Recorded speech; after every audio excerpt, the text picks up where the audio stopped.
brush ကိုခွာလိုက်တဲ့အခါမှာအမွှေးမြင်ရဲ့အောက်မှာရှိတဲ့အမွှေးအိတ်လေးတွေပါတခါတည်းပါသွားတာ Hello ဒီတစ်ခေါက်မှာတော့အရင်ဗီဒီယိုလေးရဲ့အောက်မှာမေးထားတဲ့ဝက်စင်နဲ့ပတ်သက်တဲ့မေးခွန်းလေးတွေကိုဖြေသွားပေးမှာပဲဖြစ်ပါတယ်ဝက်စင်လုပ်ပြီးသွားရင်နဲ့ IPS နဲ့ပြစ်လို့ရလားတဲ့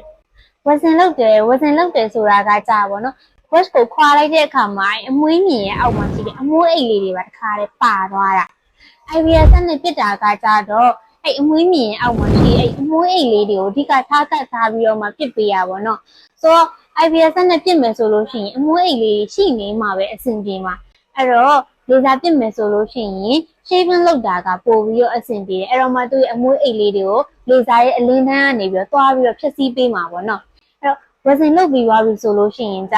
လေဆာပြစ်လို့မရတာတော့မဟုတ်ဘူးရတယ်ဒါပေမဲ့ဘာမှမထူးဘူးအဲ့တော့လေဆာပြစ်မယ်ဆိုလို့ရှိရင် shaving လုပ်ပြီးမှပြစ်တာပို့ပြီးတော့မှအဆင်ပြေပါတယ် wash လုပ်ပြီးရင်ရေထိလို့ရလားတဲ့ရေထိလိုက်မယ်ဆိုရင်ရောဘယ်လိုဆိုးကျိုးတွေဖြစ်လာမှာလဲရေဆိုတာကဆိုးဆိုးတဲ့ထဲမှာပါပါတယ်ဆိုးဆိုးမှုရှိနိုင်တဲ့နေရာတွေမှာများသောအားဖြင့်မှုပိုးလေးတွေကအလိုတကူပေါက်ဖွားနိုင်တယ်အဲ့မှုပိုးလေးတွေကကိုယ့်ရဲ့ဝင်းကြီးပေါက်တဲ့ကိုဝင်ရောက်သွားမယ်ပြီးအဲ့ဆိုနေတဲ့ရေကိုကိုယ်ကလည်းတေချာချောက်အောင်မတုပ်ပေးနိုင်ဘူးဆိုရင်မလိုလားအတဲ့ပြဿနာမျိုးလေးတွေလည်းဖြစ်လာနိုင်ပါတယ် brush လုပ်တယ်ဆိုတာကအပင်တစ်ပြုံနှုတ်လိုက်သလိုမျိုးအမွှေးမြင်ရဲ့အောက်မှာရှိတဲ့အမြစ်ပါတစ်ခါတည်းပါသွားတာအဲ့အတွက်ကြောင့်မို့ကိုယ့်ရဲ့မွှေးရင်းပေါက်ကပုံမှန်တက်ဆိုင်ပို့ပြီးတော့ကျေနေနိုင်တယ်ပေါ့နော်အဲ့လိုအချိန်မျိုးမှာဒီမှုပိုးလေးတွေကအလွယ်တကူဝင်ရောက်နိုင်ခြင်းအများဆုံးရှိတယ်အဲ့ဒါကြောင့်အနည်းဆုံးတစ်နာရီအတွင်းမှာတော့ရေကိုမထိပေးတာအကောင်းဆုံးပါပဲဝက်ဆင်လုပ်ပြီးသွားရင်နဲ့ဘာတွေပြန်လိမ့်ပေးရမလဲဘာပြန်လိမ့်ပေးသင့်တယ်လဲပေါ့ဝက်ဆင်လုပ်ပြီးသွားရင်ဘယ်လိုရာမျိုးတွေပြန်လိမ့်ပေးသင့်တယ်လဲဆိုတာကကြတော့ဘာမှပြန်မလိမ့်ပေးတာကအကောင်းဆုံးပါပဲ